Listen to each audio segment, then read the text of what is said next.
क्या गलतियां करते हैं लीडरशिप में लोग? एक रियल लीडर काम करवाते हैं, लेकिन एक रियल लीडर साथ में एक मेंटर या कोच भी बन जाता है। किसी को ब्लेम करना बहुत आसान है, लेकिन वो लीडरशिप को बैलेंस करना उतना ही डिफिकल्ट है।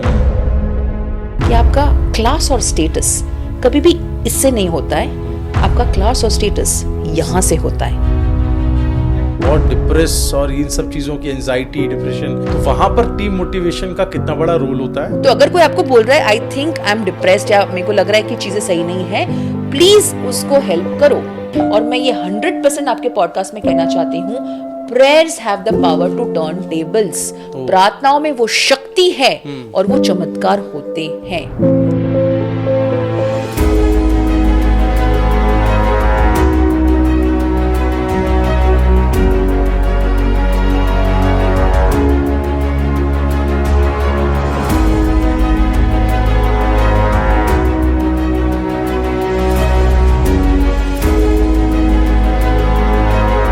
नमस्कार, आप देख रहे हैं एनएमएफ न्यूज। मेरा नाम है मानसी ठक्कर और आज मैं हूं भुवन जी के साथ। आपका बहुत बहुत स्वागत है। हेलो मानसी जी, नमस्कार। और मानसी जी एनएमएफ न्यूज पर एक बार फिर आई हैं और दोबारा आना और उसका आदी हो जाना, ये बहुत बड़ी बात है। और मुझे लगता है कि उस भूमिका में आप आ गई हैं जिसमें हम रहते हैं और वो आना स्वाभाविक है। और इतना आप कन्वीनियंट आपके लिए भी हो गया है। और हम लोग चूंकि हार्डकोर न्यूज़ भी दिखाते हैं, तो मुझे लगता है कुछ टाइम बाद क्या पता आप हार्डकोर न्यूज़ सेगमेंट में भी दिखाई देने लगे तो कोई हैरानगी नहीं होनी चाहिए आप लोगों को जो इस वक्त पॉडकास्ट देखना शुरू कर चुके हैं। बहुत स्वागत है आपका एनएमएफ न्यूज़ पर। आपके साथ मैं हूं भुवन शर्मा और मिस मानसी ठक्कर से तो आप मिल ही चुके हैं। अपना परिचय उन्होंने दिया, छोटा सा परिचय मैं भी दे देता हूँ। और पॉडकास्ट गेस्ट के तौर पर तो वो हमेशा हमारे साथ रहती ही हैं, लेकिन पर्सनल लाइफ में, प्रोफेशनल लाइफ में वो एक मोटिवेशनल स्पीकर भी हैं। और जिस तरीके से लीडरशिप को लेकर के उनका अपना अनुभव है, उसको वो कोच भी करती हैं, उसकी कोचिंग भी देती हैं। कई सारी कंपनियों के साथ एसोसिएट हैं, कई जगह पर मेंटोर के तौर पर भी पहचानी जाती हैं, कीनोट स्पीकर भी। कई कार्यक्रमों में, कई मंचों पे हमने इनको बोलते हुए सुना है। और बहुत कम ऐसी महिलाएं हैं जो इस पोजीशन पर आकर अपने आप को स्टैब्लिश कर पाई हैं और इस तरह से कोचिंग को लेकर के और लीडरशिप को लेकर के बेधड़क बेबाक बातें रखती हैं। और ऐसा नहीं है मानसी जी, ये सिर्फ कहीं सोशल मीडिया की सिर्फ कई बातें हैं। आपने तो बाकायदा इसको लेकर के शिक्षा भी हासिल की है। और आप जब पहली मर्तबा आई थी, तब नम्रता चौधरी मेरी जगह पर थी और उन्होंने आपसे खुल करके इस बारे में बात की थी। तो जो लोग पहली बार सुन रहे हैं एनएमएफ न्यूज़ पर मानसी जी को, उनके लिए बता दें कि कौटिल्य अर्थशास्त्र और चाणक्य नीति में, जिसकी चर्चा पॉलिटिक्स में भी हम बहुत सुनते हैं, उसमें इन्होंने मास्टर किया हुआ है। तो वो जो एकेडमिक इनका एक्सपीरियंस है, वो भी आज हमको उसका भी कुछ झलक यहाँ पर फिर से देखने को मिलेगी। तो चलिए शुरुआत करते हैं, ज़्यादा वक्त इन सब चीज़ों में ना लगाते हुए। पहली मर्तबा जब आप आई थी तो कौटिल्य और चाणक्य पे बहुत बातें हुई थी, उनकी भी हम बात करेंगे, लेकिन थोड़ी देर बात करेंगे। ठीक है। शुरुआत लीडरशिप से ही करते हैं, जो हमारी जिंदगी का एक हिस्सा है। चाहे हम स्टूडेंट लाइफ में हों, या फिर हम लोग प्रोफेशनल हो रहे हों, या फिर हम खुद का स्टार्टअप क्यों ना कर रहे हों। तो एक लीडरशिप में गलतियों से ही शुरुआत करते हैं, क्योंकि आदमी कहता है गलतियां से आदमी सबक लेता है। तो वहीं से शुरुआत करते हैं मानसी जी, क्या गलतियां करते हैं लीडरशिप में लोग, किस बात का ध्यान रखना चाहिए, थोड़ा सा इसके बारे में बताएं। ठीक है, आपने बहुत सही सवाल किया कि लीडरशिप में गलतियां क्या होती है। जब इंसान एक लीडरशिप पोजीशन पे आ जाते हैं, तो वो सबसे बड़ी गलती ये करते कि उन्हें लगता है कि मेरे पास ये पोजीशन परमानेंट है। ठीक है। कोई भी लीडरशिप पोजीशन परमानेंट नहीं होती। और अगर आपको रेलेवेंट रहना है तो आपको सीखना कभी छोड़ना नहीं है। हमने देखा है काफी बार, बिकॉज आपको इतना बड़ा एक्सपीरियंस होता है, इतने डेकेड्स का एक्सपीरियंस होता है, हम सीखना छोड़ देते हैं। तो जिससे हम कहते हैं ना कि अगर आज मैं इंस्टाग्राम की भाषा की बात करूँ तो ये रेड फ्लैग है। तो सबसे बड़ी गलती है सीखना छोड़ना। उसके बाद दूसरी बड़ी गलती है कि हम्बलनेस छोड़ देना। अगर आप अप्रोचेबल नहीं हो, मैं ये नहीं कह रही कि आप सबको वक्त दो, बट अगर कोई आपसे बात करना चाहे तो आप वो हायरार्की दिमाग में मत रखो। अब शायद ये लोगों को लगे कि यार हमारा तो माइंडसेट ऐसा है कि हायरार्की से ही हम आगे बढ़ते हैं, बट आज ज़माना बदल रहा है। आज वो हायरार्की कंट्रोल मॉडल से मिलके अगर हम एक इकोसिस्टम ऐसा बनाए जहाँ पे पता ही ना चले कि लीडर कौन है, Correct. लेकिन एक दूसरे को इंस्पायर करे, डेवलप करे नेक्स्ट जनरेशन लीडर्स या नेक्स्ट लेवल के लीडर्स, तो आप और अच्छे से बिजनेस और आगे बढ़ा सकते हैं। और सबसे बड़ी गलती जो मैं टीम में देखती हूँ कि आप अप्रिशिएट नहीं करते हो, लेकिन जब आपको क्रिटिसाइज करना होता है आप पब्लिकली करते हो। अगर आप अपने टीम को आपके लोगों के सामने अगर आपने डाटा क्रिटिसाइज किया, तो आप ये भूल ही जाना कि फिर वो आपके साथ मोटिवेशन से काम करेंगे। कई बार एक बेसिक रिस्पेक्ट से भी अगर आपने सामने वाले को बोला ना कि आप ये काम कर दीजिए, वो करेंगे। बट आपको लगे बिकॉज आप बॉस हो तो आप चिल्लाओगे, आप सबके सामने डांटोगे, हर बार ब्लेम गेम करोगे, उसको नीचा दिखाओगे, तो शायद उसका ईगो हर्ट हो जाएगा। इससे काम नहीं होता। इसको मैं लीडरशिप नहीं कहती।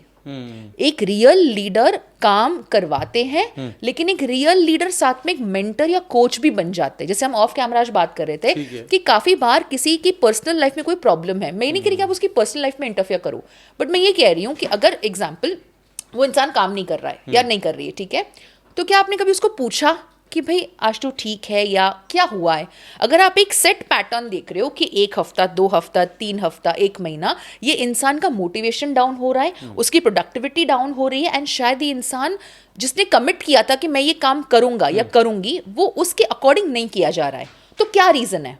क्या घर पे कोई बीमार है, या प्रॉबेबली पर्सनल लाइफ में कोई प्रॉब्लम है, या कर्जा बहुत बढ़ गया है? वी नेवर नो इंसान क्या उस पर क्या बीत रही है। बट क्या कभी हमने एज अ लीडर उससे बात करने की कोशिश की?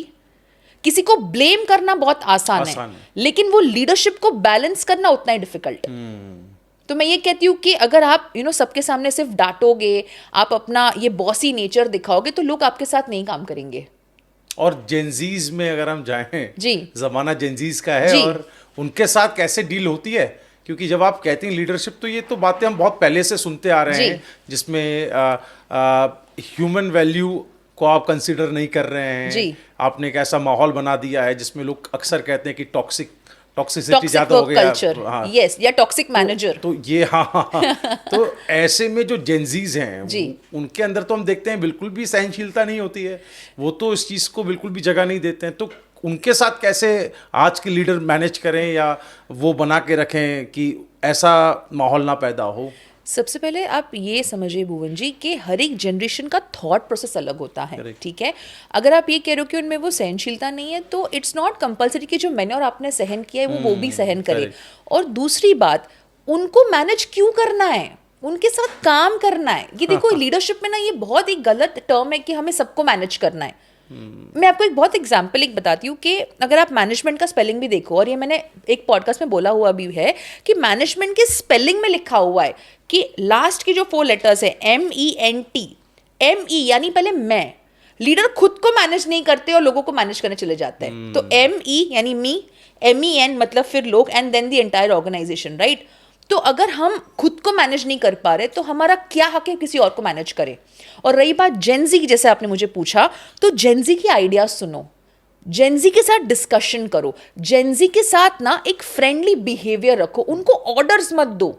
एंड अगर जेनजी, मैंने देखा है काफी बार लोग कहते हैं कि यार जेनजी को एक ब्रेक चाहिए, या इतना ब्रेक तो हमें भी नहीं मिलता। आप ये कंपैरिजन छोड़ दो please.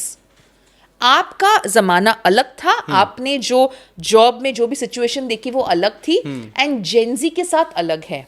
And let me tell you, शायद जितना हम अपडेटेड नहीं है उतने जेनजीज अपडेटेड है, चाहे वो सोशल मीडिया है, चाहे वो AI है, बहुत सारी चीजें हैं, ठीक है। तो उनसे सीखो, वो ईगो मत लेके आओ कि यार ये मुझे क्या सिखाएगा, ये मुझे क्या सिखाएगी। एंड मैं तो कहती हूँ कि जेनजी को अगर आप एक अलग डिपार्टमेंट दे दो मैनेज करने के लिए, वो ज्यादा बेटर है। उनको फ्रीडम दो काम करने के लिए। एंड क्या होता है ना कि लीडरशिप में भी हम कहते हैं कि सामने वाले की साइकोलॉजी को समझ के उसके साथ रैपो बिल्ड करो। बिल्कुल। यहाँ पे तो हमें सिखाया जाता है लीडरशिप में कई बार कि you have to lead the team, but वो टीम क्या लीड करना चाह रही है आपसे? और क्या उस काबिल आप पहले हो कि लोग आपके इन्फ्लुएंस में या आपके इम्पैक्ट से आपके साथ काम करना चाहे? तो क्या अपने आप को आपने उस लेवल पर डेवलप किया? क्या आप अप्रोचेबल हो? क्या आप रेलेवेंट हो? क्या आप हम्बल हो? क्या आप अंडरस्टैंडिंग हो? लीडर में मैंने की तो क्या सिंपैथी, लेकिन एम्पैथी हो सकती है ना। And leadership is a very vast word, मतलब इस पे तो शायद 1 घंटे का पॉडकास्ट तो पॉसिबल ही नहीं है, तो वो भी कम पड़ जाएगा। लेकिन आप एक चीज समझिए कि लीडर बनना जितना आसान लगता है उतना है नहीं। मैं इसी पर आ रहा था जी। कि हमने सीधा लीडरशिप से शुरुआत कर दी जी। सवाल जो बुनियादी है वो ये कि लीडर बने कैसे, जी है ना। मैं अगर एक आम कर्मचारी हूँ और जी। मुझे लीडर बनना है, जी तो लीडर बनना क्या सिर्फ एक ओहदा है कि जो मुझे दे दिया गया है कि किसी हेड ऑफ द डिपार्टमेंट बन के लीडर बना जा सकता है?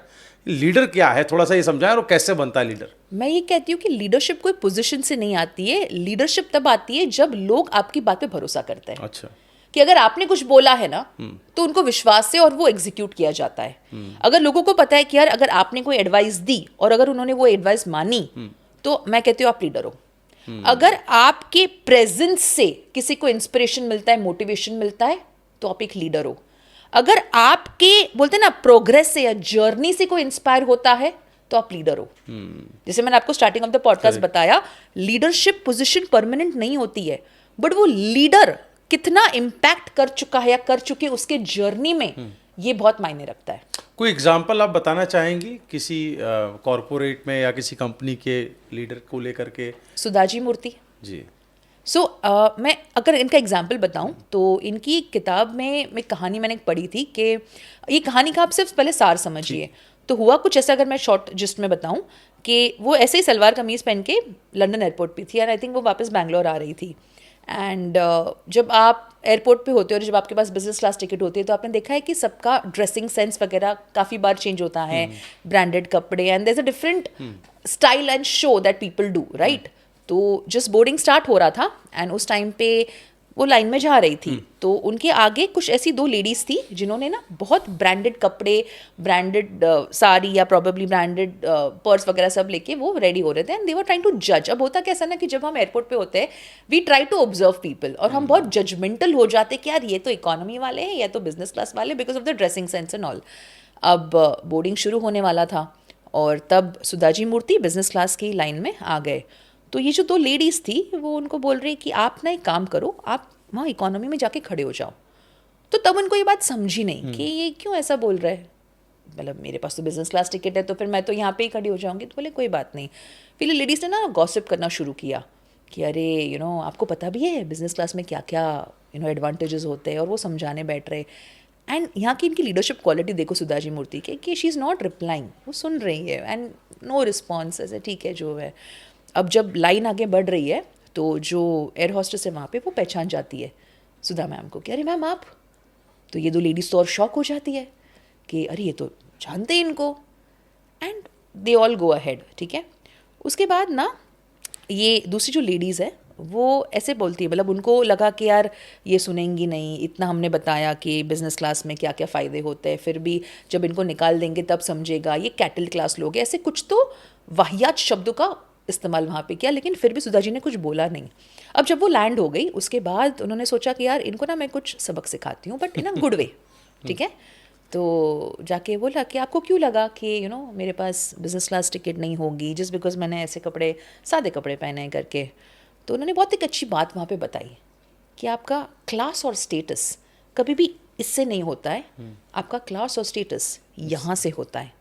सो नेक्स्ट टाइम किसी को अगर आप जज करो तो दो बार सोच समझ के करना। अब आती है मज़े की बात, वो दो लेडीज़ जिनसे मिलने वाली थी, जिस काम के लिए वो आई थी, वो सुधा जी की ऑफिस के लिए ही आई थी। जिसे हम कहते हैं ना world is small, Karma, right.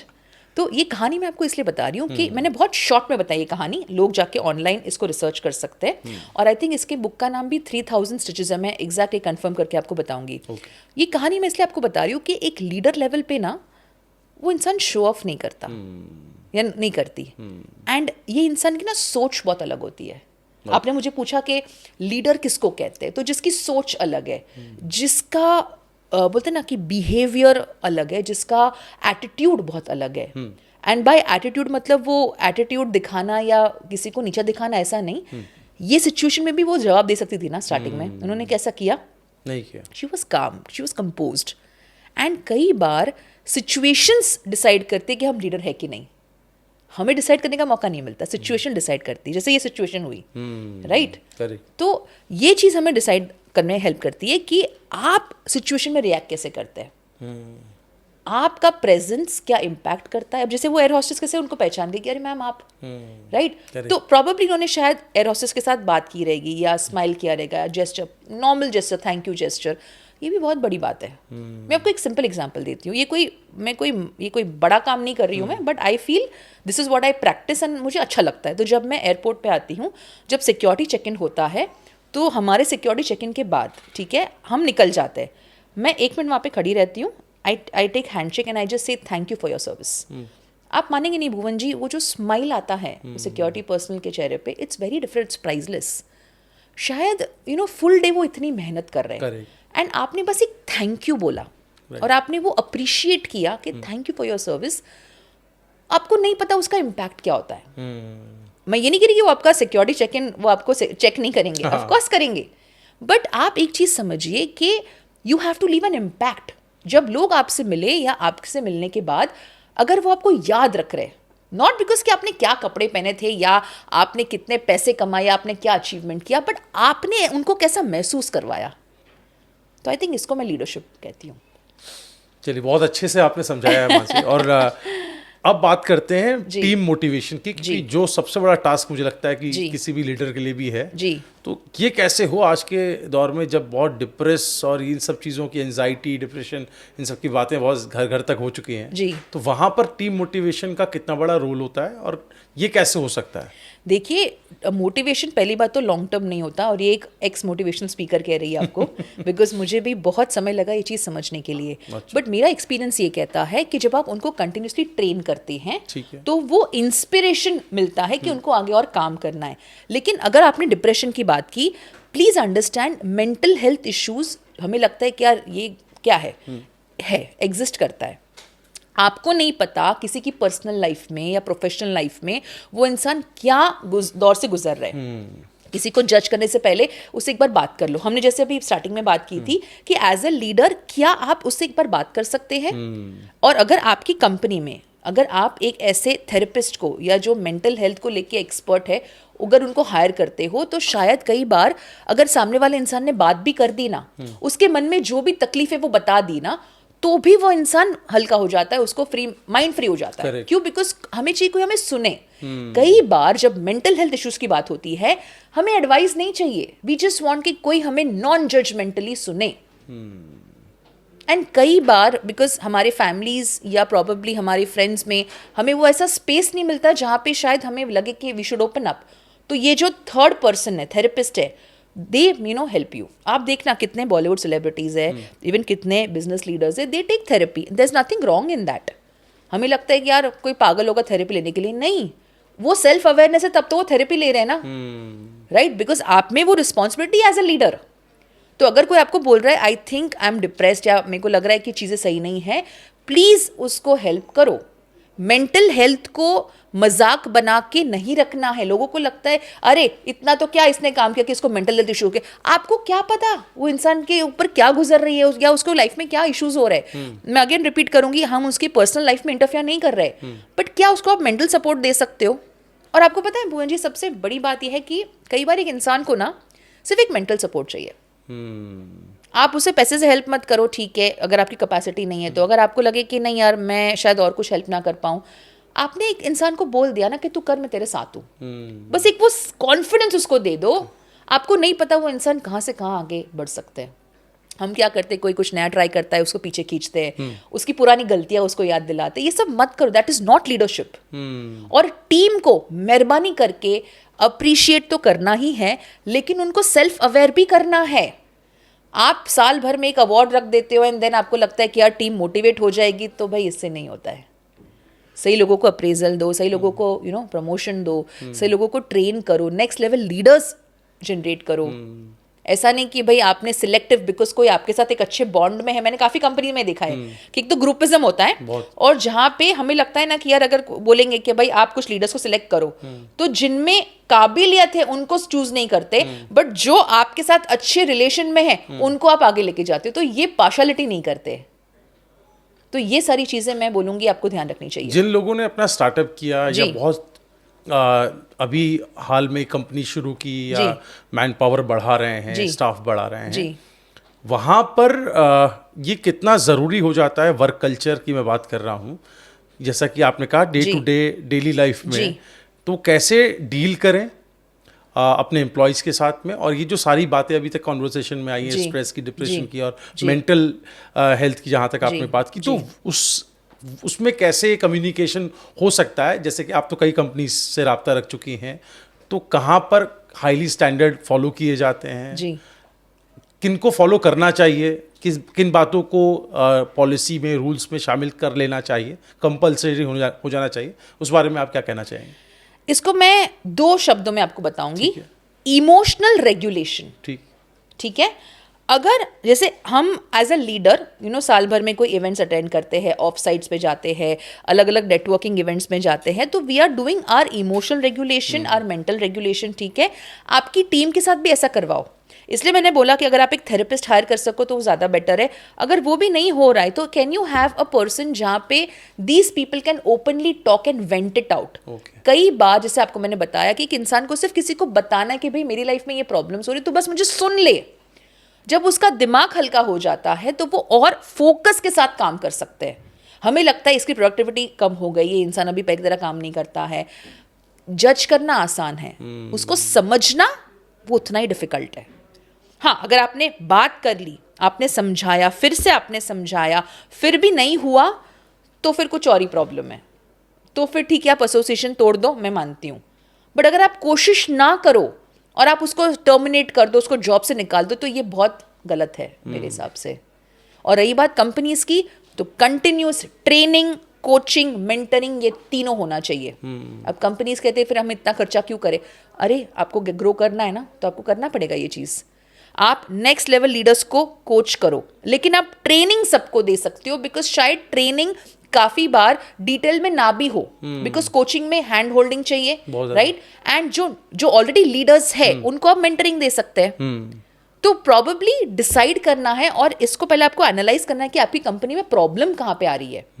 कि लोग बार बार छोड़ के जा रहे हैं। काफी बार मुझे स्टार्टअप फाउंडर्स कहते हैं, काफी कंपनीज में लोग कहते हैं, मानसी हमारी टीम टिकती नहीं है। तो मेरा ये होता है सवाल कि क्या रीज़न है? प्रोजेक्ट डिफिकल्ट है या डेडलाइंस? तो ऑफ कोर्स वो अपना तो कभी रीज़न बताएंगे नहीं कि ये हमारा बिहेवियर रीज़न है, बिजनेस रीज़न नहीं है, बिहेवियर रीज़न है, राइट? पर हमें भी पता है कि क्या रीज़न है। बिकॉज अगर सब लोग जब छोड़ के जा रहे हैं और सबका यही फीडबैक है कि यार बॉस का बिहेवियर अच्छा नहीं है, डेडलाइंस बहुत डिटेल में ये लोग बोल देते हैं, एंड देन बाद में प्रेशर दे देते हैं।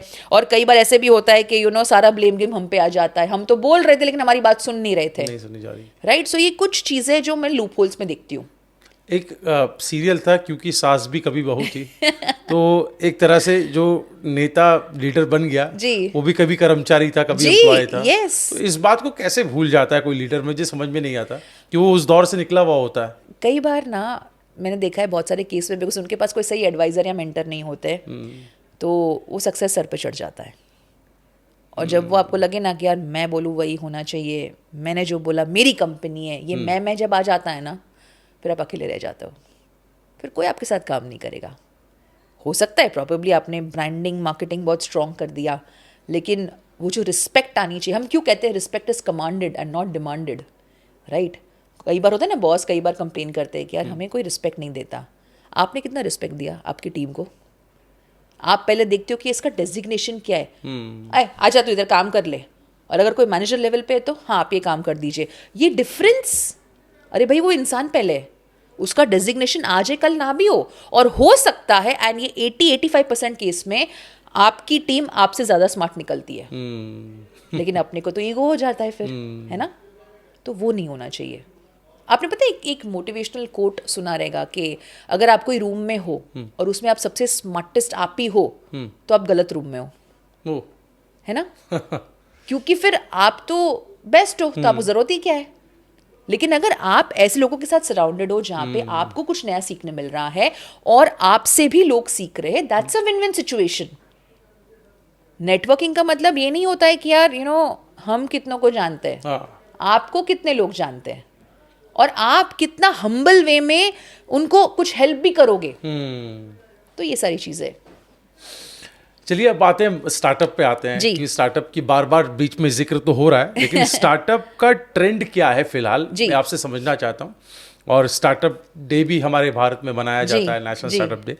तो स्टार्टअप को लेकर अभी मौजूदा वक्त पे क्या ट्रेंड है, आप क्या देख रही हैं? जी, मैं ये देख रही हूँ कि हाल फिलहाल 5-6 साल पहले हम कंपनी लोगों को प्रमोट करते थे, आज हम पर्सनल ब्रांड को प्रमोट करते हैं। तो जो भी स्टार्टअप्स में जो भी फाउंडर्स है, जो भी लीडर्स है, सीईओज है, डायरेक्टर्स है, अभी भी समय है अपना पर्सनल ब्रांडिंग शुरू करो। अच्छा, जितना पर्सनल ब्रांड स्ट्रांग होगा उतना बिजनेस ब्रांडिंग भी ग्रो करेगा। ये एक पहला ट्रेंड है। दूसरा, आप देखिए जैसे हम आज ये पॉडकास्ट कर रहे हैं, ठीक है, आने वाले समय में पॉडकास्ट भी ग्रो होगा, रीजनल पॉडकास्ट भी ग्रो होंगे, ठीक है, और नीश बेस्ड पॉडकास्ट भी ग्रो होंगे। अनफॉर्चुनेटली बिजनेस नीश में ज्यादा फेसेस नहीं है। तो अगर आपको चाहिए कि आपके बिजनेस की नॉर्मल अवेयरनेस हो, एक जेन्युइन अवेयरनेस निकले, तो आप ये चीज कीजिए, आप पॉडकास्ट में आइए एज अ फाउंडर। हो सकता है कई बार आप 2 फाउंडर्स हैं, दोनों आइए। अगर किसी एक को फेस बनना है तो कोई एक भी फेस बन सकता है, लेकिन जितना लोग आपकी पर्सनालिटी देखेंगे on camera, end of course वो पर्सनालिटी रियल में भी होनी चाहिए। ऐसे नहीं कि आप कैमरा में बहुत ही अच्छे से बात कर रहे हो and then a person is not even approachable, तो वो नहीं होना चाहिए। बट आई थिंक ये एक मैं ट्रेंड देख रही हूँ। एआई ऑफ कोर्स आगे बढ़ रहा है।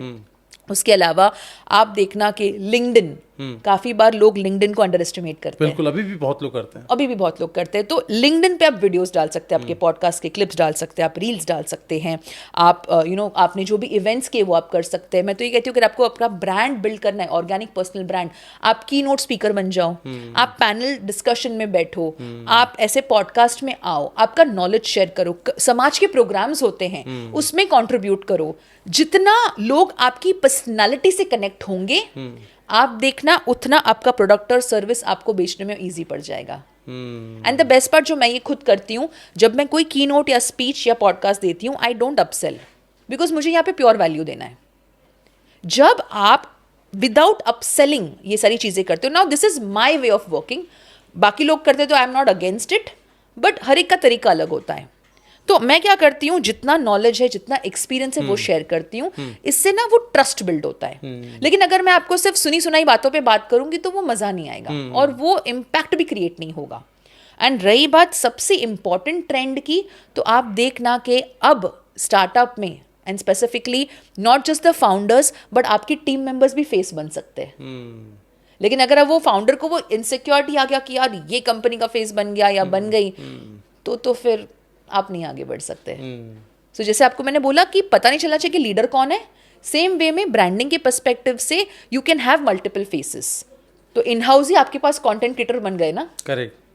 एंड जितना आप अपने बिजनेस को आप जितना बता सकते हो, शायद दूसरे लोग ना बता पाए। सो ये राइट टाइम है to invest in your personal branding. अगर आप स्टार्टअप डे की बात कर रहे हैं और अगर आप एक टेक अवे मांग रहे हैं, तो मैं ये कहूंगी कि अभी बिजनेस लोगों से ज्यादा, कंपनी के लोगों से ज्यादा as a person personal brand इतना स्ट्रांग कर दो। ऑर्गेनिक इनऑर्गेनिक आपका चॉइस है, आई प्रेफर मोर ऑर्गेनिक। तो आप देखो फिर आपको अपॉर्चुनिटीज बहुत आएंगे।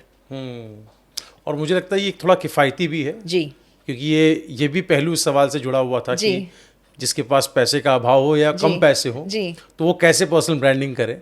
क्योंकि इसमें भी हम देखते हैं, क्योंकि हम इसी फील्ड से हैं, जी, तो हम देखते हैं कि इसमें भी डिजिटल मार्केटिंग और जैसा कि आपने कहा कि ऑर्गेनिक इनऑर्गेनिक, जी, तो लोग पैसे दे करके भी मार्केटिंग कराते हैं। और जिसके पास सामर्थ्य है वो कर जाता है, जिसके पास पैसा नहीं है वो उसके पास एक्सक्यूज होता है। जी। तो वहाँ उसका रास्ता थोड़ा सा बताएं कि वो कैसे निकले। आप पॉडकास्ट में जा सकते हैं भी। काफी बार लोग कहते हैं कि पॉडकास्ट भी पेड होते हैं, सिचुएशनल है, ठीक है, बट क्या आप पहली बात तो कैमरा पे आने के लिए रेडी है। पहले मैं आपको ये सवाल करूंगी कि आप वो रेडी है।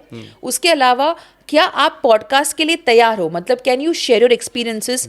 मैं ये चीज़ मानती हूँ किसी को हमें डिफेम नहीं करना है, ना किसी को बदनाम करके वायरल होना या प्रॉबेबली किसी का नेगेटिव बोल के, मैं तो नहीं मानती ये सब चीज़ें। मुझे लगता है कि जो एक्सपीरियंस हमने किया है, जो गलतियाँ हमने की हैं और जो नॉलेज हमारे पास है, अगर हम वो ऑथेंटिकली शेयर करें तो लोग आपको सुनेंगे।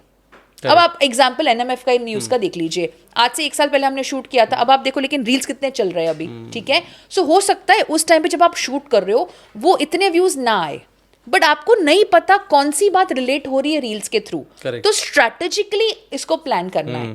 और अगर आपके पास एक अच्छी टीम हो तो और अच्छा।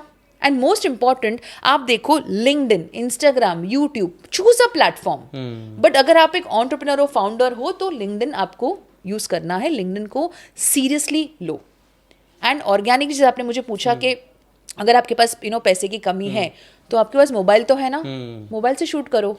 मैं आपको कितने एग्जाम्पल्स दे सकती हूँ कि जहाँ पे कोई हाई प्रोडक्शन वीडियो नहीं है लेकिन उनके व्यूज मिलियंस में जाते हैं एंड कॉन्फिडेंस है।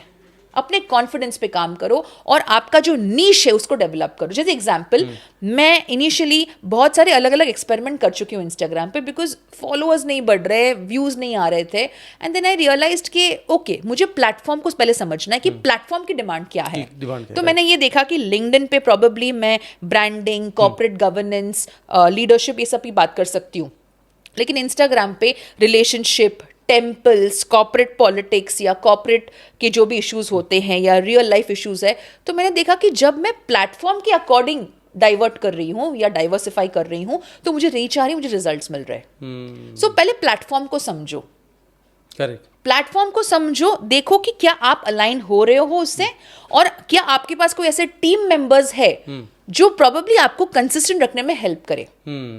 जैसे अभी जब मेरे पास टीम है, ठीक है, तो मैंने बहुत सारे टीम के साथ एक्सपेरिमेंट किया बिकॉज मेरे को नहीं समझ आता कि मुझे भी क्या करना है कंटेंट में, and it requires lot of patience.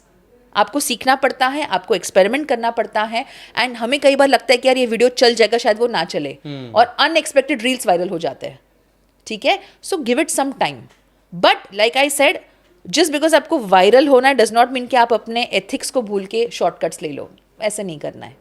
Because आप एक चीज देखिए, जो आप वीडियो में दिखाते हो, जो दिखता है वो बिकता है, एंड मोस्ट इंपॉर्टेंट, जब लोग आपको सुनते हैं, जैसे आज हमें लोग सुनने वाले, राइट, ये भी एक परसेप्शन क्रिएट होता है। करेक्ट। तो आप क्या परसेप्शन क्रिएट करना चाहते, क्या कि आपके साथ वो काम कर सकते हैं, क्या वो ट्रस्ट बिल्ड हो रहा है, क्या वो आपके साथ बिजनेस अपॉर्चुनिटी या कोलैबोरेशन कर सकते हैं। आपको नहीं पता कि जब आप अपने अनफेयर एडवांटेज पे काम करते हो, जैसे मेरा अनफेयर एडवांटेज ये है कि ज्यादा वुमेन स्पीकर्स नहीं है, मेरा अनफेयर एडवांटेज ये है कि जो नॉलेज हम गेन कर रहे हैं वो शायद सबके पास ना भी हो। तो जैसे आपको मैंने स्टार्टिंग में बताया कि क्या गलती हमें नहीं करनी एज ए लीडर, कि सीखना कभी छोड़ना नहीं है, और आपका जो स्ट्रेंथ है उसको एम्पलीफाई करना है। अभी काफ़ी बार जैसे हम कहते हैं कि बहुत सारे की नोट्स में जाना भी मतलब इतना अवेलेबल नहीं होना चाहिए।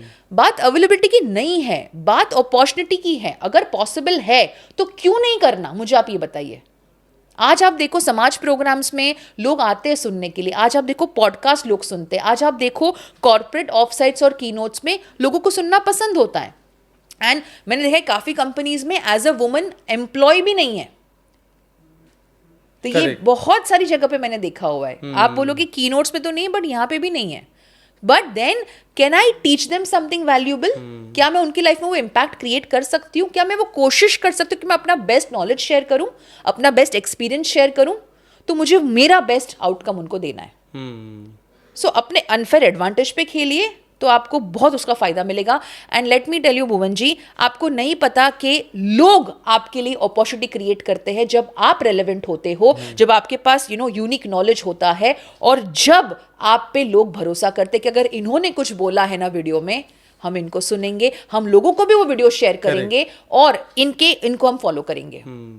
तो एक मैंने अपनी जर्नी से ये सीखा है कि जो एक्सपीरियंस है वो शेयर करना है और लोगों के फायदे की बात करनी है जेन्युइनली। बिल्कुल। और हम लोग जिस फील्ड में है, मास कम्युनिकेशन में, उसमें हम लोग अक्सर कहते हैं कि जो एंकर कैमरे के आगे आता है, खबरें तो स्थापित खबरें होती हैं जो अखबारों में भी होती हैं और तमाम प्लेटफॉर्म्स पर भी होती हैं, लेकिन उस एंकर के कहे पर लोग भरोसा करते हैं जो स्क्रीन पर आकर कम्युनिकेट करता है। तो वो बहुत ज़रूरी हो जाता है, उसकी गंभीरता को हमें समझना होगा, और बहुत अच्छे तरीके से आपने समझाया भी। अब आते हैं उस एक्सपर्टीज़ को लेकर जो आपके पास है।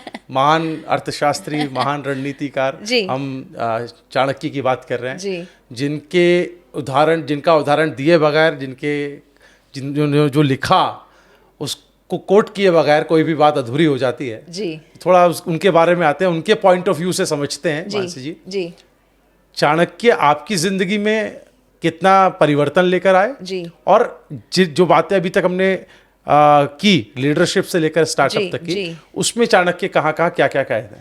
मैं सबसे पहले धन्यवाद कहना चाहूँगी मेरे मेंटर, मेरे गुरु राधा कृष्ण पिल्ले सर का, जिनकी वजह से मुझे ये ज्ञान हासिल हुआ। 2019 में मैंने एक कोर्स में एनरोल किया था जहाँ पे कौटिल्य अर्थशास्त्र और चाणक्य नीति की मैंने पढ़ाई की, और मैंने तभी बिल्कुल सोचा नहीं था कि मुझे इस लेवल पे अपॉर्चुनिटीज़ मिलेंगे।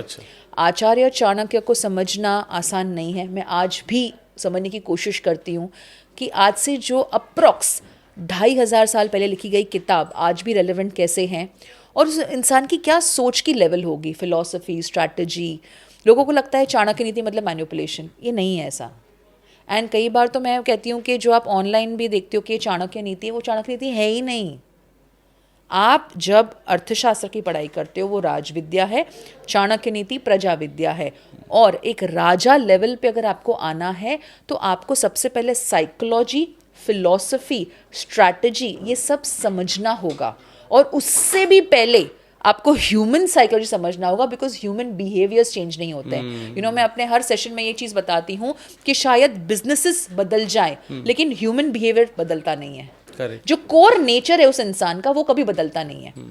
तो आप देखो कितनी सारी साइकोलॉजी बुक्स है, हमें लगता है कि डार्क साइकोलॉजी, डार्क मैनिपुलेशन है, लेकिन वो सच है कि बिकॉज आप उसके इमोशंस के साथ खेल रहे हो, right. And as a leader किसी के साथ इमोशनली खेलना नहीं है, लेकिन उसकी इमोशंस को समझना है, उसके पैटर्न्स को समझना है, और उसकी साइकोलॉजिकल नीड्स को समझना है। और सबसे इंपॉर्टेंट जो मैं इवन कंपनीज में कहती हूँ, अगर आप एक टॉक्सिक वर्क कल्चर बदलना चाहते हो तो मेहरबानी करके साइकोलॉजिकल सेफ्टी वहां पे रखो, कि जहाँ पे a person can be himself और देमसेल्व्स। कई बार बिकॉज एक डर का माहौल होता है, हर बार पनिश करना, टर्मिनेट करना, it doesn't work that way. और आचार्य चाणक्य, मैं तो ये कहती हूँ कि मैंने मेरे बिजनेस के बेसिक्स स्ट्रॉन्ग कर दिए। ओके। जैसे एग्जांपल मैं आपको बताऊं कि अब सबसे पहले डॉक्यूमेंटेशन, कि डॉक्यूमेंटेशन क्यों इम्पॉर्टेंट है, उसके बाद स्ट्रक्चर होना चाहिए स्ट्रैटेजी के पहले, तो क्यों स्ट्रक्चर। अर्थशास्त्र में एक बहुत ही अच्छा एक पिलर है, इन द सेंस हम कहते हैं कि ये 7 पिलर अगर आपके स्ट्रॉन्ग है तो आपका बिजनेस आगे बढ़ सकता है। तो मैंने अपने बिजनेस में वो 7 पिलर स्ट्रॉन्ग किए। उसके अलावा जब मैं लीडरशिप कोचिंग में जाती हूँ तो मैंने वहाँ पे भी देखा है कि क्या गलतियाँ मुझे नहीं करनी है। जैसे हम कहते हैं ना कि कॉइन के 2 साइड्स होते हैं, राइट, क्या करना क्या नहीं करना। तो लीडर को क्या नहीं करना चाहिए, मैंने सबसे पहले वो सीखा। अच्छा। कि वो गलती मैं ना करूँ। एंड मोस्ट इम्पॉर्टेंट, सीखना कभी छोड़ा नहीं है, बिकॉज उसमें भी एक सूत्र है कि भाई जितना सीखोगे उतना आपके इंटेलिजेंस को आप ट्रेन करोगे, उतना आपके लिए प्रैक्टिकल मास्टरी होती जाएगी। एंड रेलेवेंट रहना है बस। और मैं तो बोलूँ 6000 सूत्र है अर्थशास्त्र में, अप्रॉक्स 350 सूत्र है चाणक्य नीति में। कंटेंट की कमी नहीं है, बस आपको कॉन्टेक्स्ट समझना है और उसको आपको क्रिएटिवली अप्लाई करना है अपनी लाइफ में। यस। आप एक महिला हैं और जो महिला उद्यमी हैं जी, जो विमेंस हैं जो स्टार्टअप कर रही हैं जी, और जो करने वाली हैं, जी, मैं थोड़ा सा ये सेगमेंट उनके लिए रखना जी, चाहता जी, हूँ जी, स्पेसिफिक, और उनके बारे में थोड़ा सा बताएं जी। कि उनके सामने क्या चैलेंजेस होते हैं। आप चूंकि उनसे खुद मिलती भी हैं, मुखातिब भी होती हैं, जी। तो कैसे एक्सपीरियंस वो शेयर करते हैं, जी। और जो लोग जाना चाह रही जो महिलाएं स्टार्टअप में, जी। वो किन किन बातों का ध्यान रखें। सबसे पहले ना आप अपना सेल्फ डाउट निकाल लो। अच्छा। बिकॉज आई अंडरस्टैंड, मेरे को भी बहुत थोड़ा सेल्फ डाउट कि यार कोई अपने भरोसा करेगा नहीं करेगा, काम देंगे नहीं देंगे। बट मैंने एक चीज़ समझ ली कि मुझे ना टाइमली अपने आप को प्रूव करना होगा, और जितना मैं रिजल्ट के थ्रू प्रूव करूँगी ना तो लोग उतना आएंगे। ठीक है। सो सबसे पहले ये, और उसके भी अलावा प्लीज़ हैव राइट मेंटर्स। जैसे आचार्य चाणक्य कहते हैं कि आपकी लाइफ में मल्टीपल मेंटर्स होने चाहिए। ठीक है। तो मैंने अपनी लाइफ में अलग अलग मेंटर्स रखे हैं और मैं उनको आज भी फॉलो करती हूँ। हम क्या करते हैं, सिचुएशनल बन जाते हैं कि अगर एक से हमने सलाह ली, हमें फिर रिजल्ट मिल गया तो हमने उसका साथ छोड़ दिया। ये नहीं करना है। अगर आपकी लाइफ में सही मेंटर्स नहीं है तो आप अटक जाओगे। और तीसरी और सबसे इंपॉर्टेंट बात, प्लीज़ ये सेल्फिश बिहेवियर छोड़ दो। अब आप बोलोगे सेल्फिश बिहेवियर कैसे, मैं कहती हूँ गॉसिप छोड़ दो। जो महिला ग्रोथ करना चाहती है उसे गॉसिप छोड़ देना चाहिए। आप 2-2 बार सीरियल्स देखते हो, आप 2-2 बार डिस्कस करते हो उसकी लाइफ में क्या हुआ, उसने आज ये कपड़े रिपीट किए, अरे उसके घर पे ऐसे प्रॉब्लम्स हैं। आपके घर पे प्रॉब्लम्स नहीं है? मेरे को बताओ कौन सा ऐसा इंसान है जिसके लाइफ में प्रॉब्लम्स नहीं है? किसकी लाइफ परफेक्ट है मुझे आप बताओ। और एक सिंपल एग्जाम्पल जो मैं सब इवेंट्स में भी बताती हूँ कि अगर किसी ने आपको पूछा कि एग्जाम्पल, जैसे आज हमने राजमा, आपने मेरे को राजमा चावल खिलाए, ठीक है, तो अगर कोई किसी महिला को पूछे कि ये राजमा बनाए कैसे, आपने बताइए, अरे नहीं नहीं नॉर्मल कॉमन रेसिपी, आपको भी पता है कि कुछ मसाला अलग है या कुछ अलग है, लेकिन वो एक इनसिक्योरिटी है ना। So leaders can't be misers. Share करो ना, वो यूट्यूब लिंक शेयर करो, या प्रॉबेबली आपने जो किया वो शेयर करो। आपको क्यों ऐसे लग रहा है कि अगर मैंने उसको रेसिपी बता दी तो वो अच्छा बना लेगी खाना? सेम वे में नॉलेज है या कॉन्टैक्ट्स है या कनेक्शंस है, मैंने देखा है काफ़ी इवेंट्स में भी आप रेसिप्रोकेट नहीं करते। और एज अ लीडर आप सेल्फिश नहीं बन सकते कि आपको काम था तभी आपने अच्छा बिहेव कर दिया, जब आपकी लॉयल्टी की बात आई आपने साथ छोड़ दिया। तो जब लोग कहते हैं ना औरत ही औरत की दुश्मन होती है, तो I feel and rumours spread करना बंद करो। किसी की पर्सनल लाइफ से आपको क्या ही लेना देना है, पर वो इंसान से आपने क्या अच्छा सीखा वो डिस्कस नहीं करेंगे, क्या गलत किया या उसकी क्या प्रॉब्लम्स है। So I think if you want to really be a high value woman, तो मैं कहती हूँ शी डजंट गॉसिप, वो लोगों को नीचा नहीं दिखाती है और उससे लोग इंस्पायर होते हैं। और ये मेरा एक्सपीरियंस कहता है कि अपने पे फोकस करो और लोगों के साथ आगे बढ़ो, इन द सेंस लेके चलो आगे। वो selfish behaviour high value women का क्वालिटी नहीं होता है। और एक हाई वैल्यू वुमेन कभी भी किसी को बोलते हैं ना नीचा दिखा के या किसी का नुकसान करके आगे नहीं बढ़ती है, वो लोगों को साथ लेके आगे चलती है। तो ये बहुत इंपॉर्टेंट है। ये जब आप इंस्टाग्राम पे देखोगे ना कि high value women, high value main, ये ऐसे ही नहीं आता है। ये कुछ क्वालिटीज है जिनको स्टडी किया गया है, इसलिए वो इनको ना एफर्टलेसली लोग रिस्पेक्ट करते हैं ऐसी वुमेन को, बिकॉज इनसे मतलब बात करने से डर नहीं लगता, बट द थिंग इज के एक वो रिस्पेक्ट है कि आप सोच समझ के बात करते हो। सो टाइम पास और गॉसिप कम करो, ज़्यादा बेटर रहेगा, and be an inspiration for others. तो मैं कहती हूँ कि you are a woman of substance. Relationship की बात आपने की कि लोग अक्सर उसमें भी जाते हैं जब प्रोफेशनलिज्म में होते हैं, लेकिन मैं थोड़ा सा बिजनेस और रिलेशनशिप को दोनों को साथ लाना चाहता हूँ। जी, अक्सर लोगों के सामने बड़ा चैलेंज हो जाता है। आप रिश्ते में भी हैं, रिश्ता भी निभा रहे हैं, चाहे वो दोस्ती का हो, परिवार के किसी रिश्तेदारी नातेदारी की बात हो, और फिर आप सेम पेज बिजनेस में भी आ रहे हैं, तो वहाँ बड़ा मुश्किल टास्क हो जाता है, क्योंकि रिलेशनशिप की बातें बिजनेस में आ जाती हैं, बिजनेस की बातें रिलेशनशिप को खराब कर देती हैं। थोड़ा सा उसको तस्वीर क्लियर करती चलें कि किन किन बातों का ध्यान रखना चाहिए। सबसे पहले तो आप ना क्लैरिटी रखो कि एग्जाम्पल अगर हम आज बिजनेस कर रहे हैं तो आपकी और मेरे वैल्यूज मैच होने चाहिए। उसके अलावा आपका विजन मेरा विजन एग्जाम्पल, और थर्ड एंड मोस्ट इम्पॉर्टेंट कि जो मेरी स्ट्रेंथ है और आपकी स्ट्रेंथ है हम उस पर काम करेंगे। अच्छा। क्या होता है ना, जब कॉन्फ्लिक्ट ऑफ इंटरेस्ट बढ़ जाता है वो मतलब वो रिलेशन टूटता ही है कि भाई बिकॉज आप ईगो पे आ जाते हो या आपको लगता है कि बहुत झगड़ा होगा, हम डिसएग्रीमेंट कर रहे हैं। मैं एक चीज़ मानती हूँ जो मैं पर्सनली भी ये चीज़ फॉलो करती हूँ, कोई भी बिजनेस रिलेशनशिप में डिसएग्रीमेंट चलता है, डिसरिस्पेक्ट नहीं चलता है।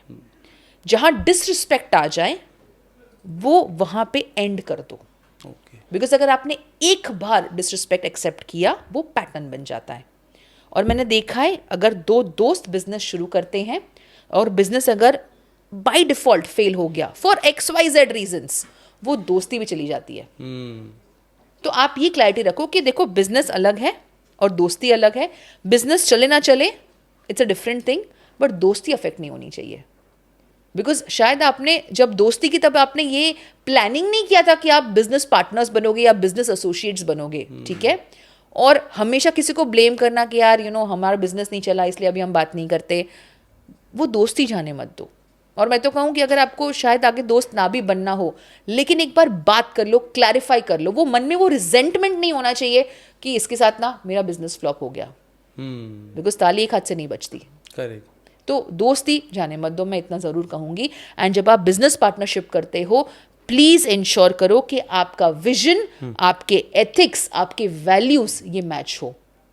बिकॉज कई बार हो सकता है आपको शॉर्टकट लेना है, आपके पार्टनर को शॉर्टकट नहीं लेना है।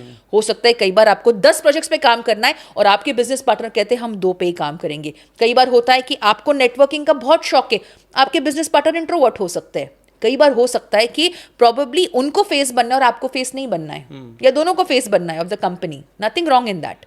क्लैरिटी ले लो, बिजनेस पार्टनरशिप्स में क्लैरिटी होनी चाहिए, मैं इतना जरूर कहती हूँ। तो आप लॉन्ग टर्म काम करोगे।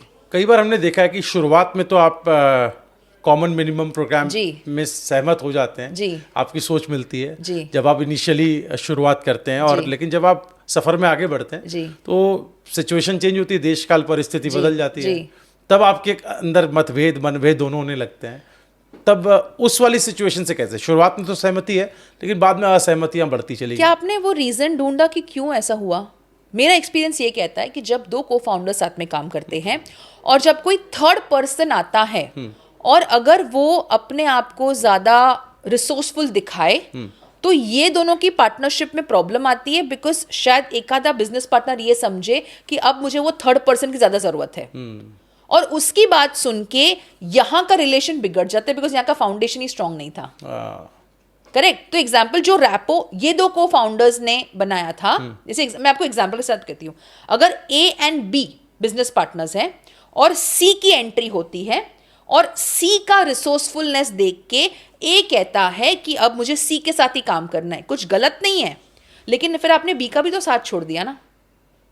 और एक टाइम पे जब आप अपने बिजनेस पार्टनर को निग्लेक्ट करते हो तो वो इंसान मोटिवेट नहीं होगा, वो काम छोड़ ही देगा या देगी, बिकॉज आपने स्टार्टिंग में तो अच्छे से काम किया, अच्छे से बिहेव किया, अच्छे से बिजनेस किया, लेकिन बिकॉज अब जब टीम ग्रो कर रही है, अब आपके इन्फ्लुएंसेस ग्रो हो रहे हैं, जिन्होंने आपके साथ शुरुआत की आपने उसको छोड़ दिया, राइट? तो वो नहीं होना चाहिए। एंड आज के ज़माने में जहाँ पे पर्सनल ब्रांड इतना स्ट्रांग हो रहा है, आप ये तो गलती करना ही मत सोचने की कि अगर आपने बिजनेस में किसी का साथ नहीं दिया तो वो इंसान आगे नहीं बढ़ेगा। कोई किसी का ग्रोथ रोक नहीं सकता या सकती, या आप साथ में आगे बढ़ो तो ज़्यादा बेटर है, बिकॉज फ्यूचर कोलैबोरेशन का है ना कि कंपटीशन का। और जितना कोलैबोरेशन में काम करोगे ना, अनइमेजिनेबल डील्स आप लेके आ सकते हो, अनइमेजिनेबल बिजनेस आप साथ में कर सकते हो, एक दूसरे का सपोर्ट बन सकते हो। और आपको नहीं पता है कि जैसे भगवान ने दो हाथ दिए तो आपके दो को फाउंडर्स जब आप बन जाते हो ना, आप मल्टीप्लाई कर सकते हो बिजनेस को। लेकिन जब आप अकेले आगे बढ़ना चाहो, आप रेसिप्रोकेट ना करो अपॉर्चुनिटीज, मैंने देखा है काफ़ी लीडर्स स्टार्टिंग में अपॉर्चुनिटीज आपसे ले लेंगे, आपकी तारीफ भी बहुत करेंगे, बट जब उनकी बारी आएगी रेसिप्रोकेट करने की, वो अकेले आगे बढ़ जाते हैं। बिल्कुल। तो ये रेड फ्लैग तो है ही, लेकिन ये एक और साइन है कि शायद ये इंसान लॉन्ग टर्म सक्सेसफुल ना हो, बिकॉज आप कितना ही सेल्फिश बन जाओगे। और बिजनेस में रेसिप्रोसिटी होना चाहिए, गिनाना नहीं कि मैंने कितना किया आपके लिए, लेकिन वो साथ में आगे बढ़ो, तो वो ज़्यादा बेटर है। तो मैं हमेशा एक चीज़ कहती हूँ कि वैल्यूज कॉम्प्रोमाइज़ मत करना बिजनेस पार्टनरशिप्स में, डे वन से क्लैरिटी ले लेना। और मैं एक और चीज़ बताऊंगी जो जैसे मैं कहती हूँ कि अगर आप किसी को हायर करते हो तो there is important 3 important questions by Vishen Lakhiani, एक वीडियो है यूट्यूब पे, तो वो तो टीम को कैसे हायर करना उस पर वीडियो है, लेकिन मैं ये कहती हूँ कि अगर आप बिजनेस पार्टनरशिप करना चाहते हो तो ये चार्ट आप उसमें भी बनाओ। मेरा पर्सनल एक्सपीरियंस ये कहता है कि जब आप EGC चार्ट बनवाते हो आपके टू बी बिजनेस पार्टनर के साथ, आपको समझ में आता है कि उस इंसान की सोचने की लेवल क्या है, और वो चार्ट आपको दिखा देता है कि ये आपका लॉन्ग टर्म काम चलेगा कि नहीं चलेगा। अच्छा। बिकॉज आप जैसे कहते हो ना कि विजन मैच होना चाहिए। अभी एग्जाम्पल, आप अलग तरीके से सोच रहे हो, आपके पार्टनर अलग तरीके से सोचते हैं। बिजनेस पार्टनर्स में हर एक का level of thinking, level of strategic thinking भी अलग होता है, राइट? तो साइकोलॉजिकली पहले उस इंसान को समझ लो, जो ये चार्ट आपको हेल्प करेगा। और आप प्लीज़ पहले से ही डॉक्यूमेंट करो, ये मेरा काम है, ये आपका काम है, और हम साथ में क्या करेंगे। अपने स्ट्रेंथ पे खेलना है, लेकिन अगर आप अकेले अकेले आगे बढ़ना चाहोगे तो आई एम सॉरी, आप लॉन्ग टर्म प्लेयर नहीं हो। हमेशा आगे बढ़ना है तो अपने से ऊपर वाले लोगों ने जो किया है जी, उनको, उनका मार्गदर्शन लेना चाहिए, उनको देखना चाहिए, उनको मिलना चाहिए, उनको मिलना भी चाहिए, उनको मिलो। मैं तो ये कहती हूँ अपने से जो ज्यादा आगे है लाइफ में उनसे मिलो, उनके साथ वक्त बिताओ। अब लोग कहते हैं यार वो अपने से क्यों मिलेंगे, क्यों नहीं मिलेंगे। आप सेल्फिश होके मिलोगे कि यार मुझे क्या गेन होगा आपसे, इसको नेटवर्किंग नहीं कहते। मैं क्या वैल्यू ऐड कर सकता हूँ या कर सकती हूँ सामने वाले की लाइफ में, इसको रियल नेटवर्किंग कहते हैं। कि क्या आपने कोई कॉन्टैक्ट शेयर किया, मैंने आपको क्या बोला, हर बार फाइनेंशियली हेल्प करने की जरूरत नहीं है, बट क्या आपने कोई कनेक्शन करवा दिया, क्या आपने उनको कोई क्लाइंट रेफर कर दिए, क्या आपने कोई अच्छी किताब रेकमेंड कर दी, क्या आपने उनको बस एक मेंटल सपोर्ट भी दे दिया। नेटवर्किंग करने के तरीके अनेक है, आप क्या चूज करना चाहोगे वो आप पे निर्भर करता है। और मैं तो कहती हूँ 12 महीने के 12 इवेंट्स अटेंड करो। पॉसिबल है यार, क्यों पॉसिबल नहीं है। हमें घर बैठे बिजनेस चाहिए, वो नहीं होता, ऐसे लोगों से मिलना पड़ता है, वैल्यू ऐड करनी होती है, और फिर आप देखो it will be effortless for you. And अपने से जो लेवल में, मतलब not just money wise but intellectually resourceful है या प्रोबेबली टैलेंटेड है, उनके साथ ज्यादा वक्त बिताओ। बिकॉज आप देखना, जैसे हम कहते हैं ना कि when you sit with winners the conversation is different. क्यों ऐसा कहते हैं यार, वो लोग गॉसिप नहीं करते वहां पे, वो लोग एक दूसरे की बुराई नहीं करते कि यार इसने ऐसे किया उसने ऐसे किया, वो आइडियाज डिस्कस करते हैं, वो नेक्स्ट लेवल स्ट्रैटेजीज डिस्कस करते हैं, ट्रेंड्स डिस्कस करते हैं, इनसाइट्स डिस्कस करते हैं, अपने परसेप्शंस क्रिएट करते हैं। तो ऐसा सर्कल होना चाहिए कि जहां पे यू फील इंस्पायर्ड। आपको अगर मैं चाणक्य अर्थशास्त्र की एग्जांपल बताऊं, कौटिल्य अर्थशास्त्र, चंद्रगुप्त, सम्राट चंद्रगुप्त और आचार्य चाणक्य में हर हफ्ते वार्तालाप होता था, ठीक है, जहाँ पे फिलोसॉफिकल डिस्कशन जिसे हम कहते हैं। अच्छा। तो वो तो मेंटर, गुरु शिष्य की बात हो गई। क्या आपकी लाइफ में कोई ऐसे लोग हैं जिनके साथ आप जब बात करो, इट्स एन इनडायरेक्ट पॉडकास्ट, कि आपको लगता है यार क्या कुछ नया सीखने मिला यार, या कुछ अच्छा मेरा नजरिया आज बदला। That is also leadership. तो क्या आपके पास ऐसे कुछ लोग हैं जिनके साथ आप मिल सकते हो, बात कर सकते हो, जिनसे आप सीख सकते हो और जिनको आप ऐसे रोल मॉडल भी मान लो? और मैं तो ये कहती हूँ कि अपने से 5x 10x जो ग्रोथ में आगे है, सक्सेस में आगे, उनके साथ ज़्यादा वक्त बिताओ। आने वाले समय में आप भी वैसे बन जाओगे। बट हम क्या करते हैं, हम एक्सक्यूजेस निकालते हैं, अरे फैमिली हमेशा ये कहती है, या हमने पार्टनर को ब्लेम कर दिया कि पार्टनर को अच्छा नहीं लगेगा, या हम ऐसे कहते हैं कि हमारा बहुत सारा काम है। हम दूसरे लोगों को टारगेट बनाते हैं बिकॉज हम अपने आप को बुरा नहीं बनना चाहते, राइट? कि टाइम नहीं है, ये कमिटमेंट है, वो कमिटमेंट है। 12 महीने के 12 इवेंट्स पॉसिबल है। अब टाइम मैनेजमेंट सीखने जाओ, उससे पहले प्रायोरिटी देख लो ना। आपको पता है कि यार अगर मैंने आज नेटवर्किंग किया तो मेरा बिजनेस आगे बढ़ने वाला है। एंड आपको पता है बेस्ट पार्ट अबाउट नेटवर्किंग के, जब लोग आपसे एक बार जुड़ जाते हैं ना, और आप एक वैल्यू गिवर हो, नॉट जस्ट वैल्यू टेकर। आप समझो, जैसे हम कहते हैं ना कि givers sleep well than takers, right? आपको नहीं पता लोग आपके साथ बार बार बिजनेस करेंगे, आपको बोलना नहीं पड़ेगा। आपको नहीं पता लोग आपको इस लेवल पे रेफरेंसेस देंगे कि यू विल बी अमेज्ड कि यार आई फील हम्बल्ड कि इतना सब हो रहा है मेरे साथ। बट आपको उस लेवल का गिवर बनना पड़ेगा। और मैं तो एक चीज़ हमेशा मानती हूँ, आई डोंट नो, मेरा ये एक्सपीरियंस है, मेरा ये पर्सपेक्टिव है कि अगर दोस्ती रख रहे हो तो उसमें फिर आप बिजनेस इन्वॉल्व मत करो।